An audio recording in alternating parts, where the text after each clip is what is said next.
Hello दोस्तों, स्वागत है आपका Hindi chess trick and games में। एक बार फिर से मैं आज आपके लिए शतरंज में एक और टॉपिक लेके आया हूं, जो कि है हर बिगिनर प्लेयर को जानना बहुत ही जरूरी। वो है ओपनिंग के सिद्धांत या फिर ओपनिंग प्रिंसिपल बोल सकते हो। तो चलिए बिना किसी देरी किए इस वीडियो की शुरुआत कर लेते हैं। तो दोस्तों, शतरंज में आपको पता ही है कि ओपनिंग का बहुत बड़ा पार्ट होता है, और ओपनिंग अगर आपने सही तरीके से खेल लिया तो आधी जंग आपने जीत जाते हो। इसके बाद आपको मिडिल गेम को अच्छी तरीके से एग्जीक्यूट करना होता है और एंड गेम को आपको अच्छे से खेलना होता है। लेकिन अगर आपने ओपनिंग में ही अच्छी स्ट्रॉन्ग पकड़ बना ली तो मिनिमम 2000 रेटिंग, जी हाँ, कम से कम 2000 रेटिंग तक के प्लेयर आपको इजीली बीट नहीं कर पाएंगे, क्योंकि ओपनिंग में बहुत से प्लेयर होते हैं, या फिर बोल सकते हो ओपनिंग में बहुत सारे वेरिएशंस ऐसे होते हैं जिनका नॉलेज 2000 से कम प्लेयर के पास होता ही नहीं है। यूं कहूं तो ओपनिंग में जैसे मैंने इको कोड बताया था, जिसमें 500 तो इको कोड ही होते हैं। अगर आपने इको कोड वाला वीडियो ना देखा हो तो आप जा करके देख ही सकते हो। तो इको कोड 500 होते हैं, और उसके अलावा जो वेरिएशंस की बात की जाए ये 2000 से 2500 के आसपास होते हैं। तो इतनी ओपनिंग्स को याद रखना हर ओपनिंग की मतलब हर प्लेयर की बस की बात नहीं है, जो 2000 या 2200 के आसपास हो। तो अगर आपने ओपनिंग में पकड़ बना ली तो कम से कम आप आसानी से 2000 रेटिंग इजीली क्रॉस कर जाओगे। ये मैं बात कर रहा हूँ ऑन द बोर्ड की, ना कि ऑनलाइन की। ऑनलाइन में तो आप आसानी से 2200-2300 क्रॉस कर सकते हो। तो दोस्तों, आइए इसी को शुरुआत करते हुए सबसे पहले देख लेते हैं कि ओपनिंग में दोस्तों सबसे पहले कम से कम केवल 2 प्यादे को ही चलना चाहिए, और हो सके तो ये जो दिख रहा है ना दोस्तों, सेंटर के प्यादे, इसी को ही खेलना चाहिए। बहुत से लोग शुरुआत करते हैं साइड के प्यादों से, इन प्यादों से। अगर आप बिगिनर लेवल पर हो, और या फिर अगर आप किसी भी ओपनिंग में एक्सपर्टीज नहीं हो, तो आप हमेशा सेंटर से खेलना शुरू करो। और आप नए प्लेयर हो तो हमेशा शुरुआत करो सेंटर से, क्योंकि सेंटर पे कंट्रोल बनाना बहुत ही ज्यादा जरूरी होता है। तो इसलिए आप सबसे पहले शुरुआत करो ओपोनेंट को E4 से, या फिर E4 नहीं खेल पा रहे हो तो D4 से। लेकिन अगर आप बिगिनर हो और आपको कोई भी ओपनिंग की नॉलेज नहीं है, तो आप E4 से आने वाले जितने भी ओपनिंग्स हैं उसमें खासकर इटालियन गेम से आप आसानी से शुरुआत कर ही सकते हो। तो इसके बाद ओपोनेंट भी E5 खेलेगा। ओपोनेंट के पास तो बहुत सारे ऑप्शन होते हैं, बहुत सारे, इस तरीके से अलग अलग ओपनिंग। लेकिन ओपोनेंट भी इसी तरीके से खेलना शुरू करेगा। अब आप क्या करो कि आप इसको चलना है तो चल लो, लेकिन यहाँ पर इटालियन गेम का ही सहारा लेते हुए अब दूसरा रूल ये है दोस्तों कि ओपनिंग में कम से कम 2 प्यादे को ही चलना चाहिए, और साइड वाले प्यादे बचने है ना, साइड वाले प्यादे को ना चलें। फिर ओपोनेंट क्या कर सकता है, ओपोनेंट तो वही करेगा जो आप ओपनिंग में चलोगे। तो यहाँ पर सबसे पहले बिशप और ये नाइट, हो सके तो इसमें सबसे पहले नाइट को पहले चलना चाहिए।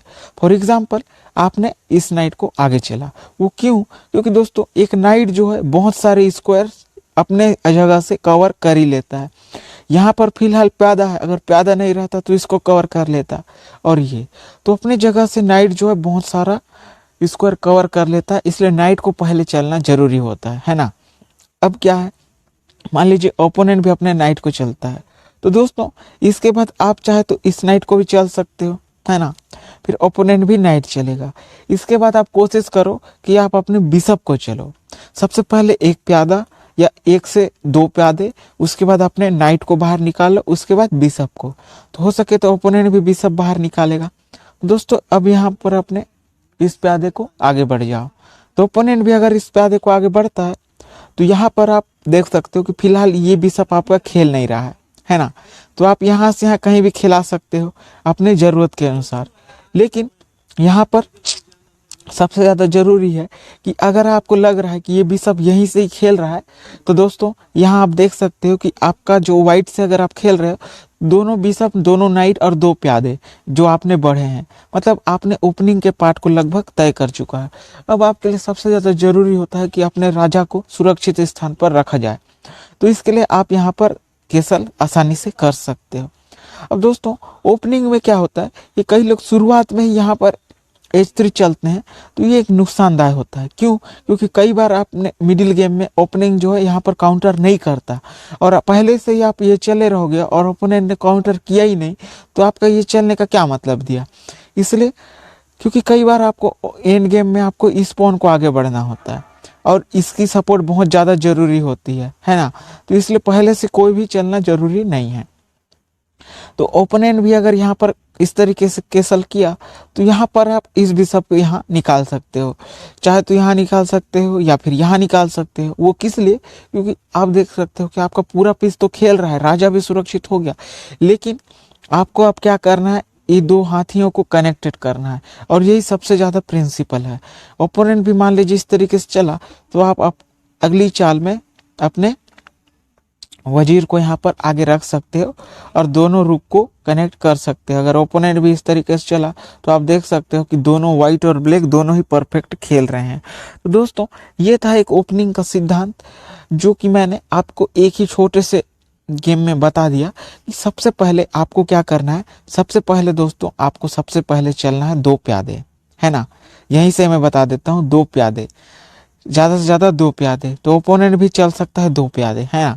2 से ज़्यादा प्यादे न चलें, क्योंकि अगर आप एक्सपर्ट ना हो तो आप ओपनिंग में ही हार सकते हो। इसके बाद कोशिश करो कि अपने इस दोनों नाइट को निकाल लो। उसके बाद ये जो बिशप है इसको निकालने की कोशिश करो। उसके बाद राजा को आप केसल कर लो। उसके बाद आखिरी में क्या करो, अब इसको मैं एक आइडियल पोजीशन निकाल के दिखा देता हूँ। जैसे कि कुछ लोग इस तरीके से खेलना पसंद करते हैं, तो यहाँ पर इस तरीके से खेल ही सकते हो, है ना, इस तरीके से। या फिर आप यहाँ ना लेकर के कुछ लोग यहाँ लेते हैं, तो ये भी ठीक ही ठाक पोजीशन है। फिर ओपोनेंट भी मान लो इस तरीके से चलता है, तो यहाँ पर आप भी इस तरीके से निकाल ही सकते हो। अगर ओपोनेंट इस तरीके से खेलता है तो ये तो नहीं चलेगा। मान लीजिए यहाँ चलता है ओपोनेंट, तो आप यहाँ से आप देख सकते हो कि सबसे पहले कैसल करके राजा सुरक्षित, ओपोनेंट भी सुरक्षित कर लिया। तो यहाँ पर अगली चाल में जैसे ही ऊपर चलोगे तो आप देख सकते हो कि सब कुछ कनेक्टेड और सब कुछ बाहर आ चुका है। उसके बाद जब ये H3 या फिर ये A3 खेलना आपकी ज़रूरत के अनुसार ही सही रहेगा। दोस्तों ये था एक ओपनिंग का एक सिद्धांत जो कि मैंने बताने की पूरी कोशिश करी है। तो अगर आपको किसी भी तरीके का ओपनिंग से रिलेटेड डाउट हो तो कमेंट सेक्शन में ज़रूर बताइएगा। आज के लिए बस इतना ही। वीडियो पसंद आया तो लाइक करना, चैनल पर नया है तो सब्सक्राइब करना। मिलते हैं कि नए वीडियो में, तब तक के लिए जय हिंद, जय भारत।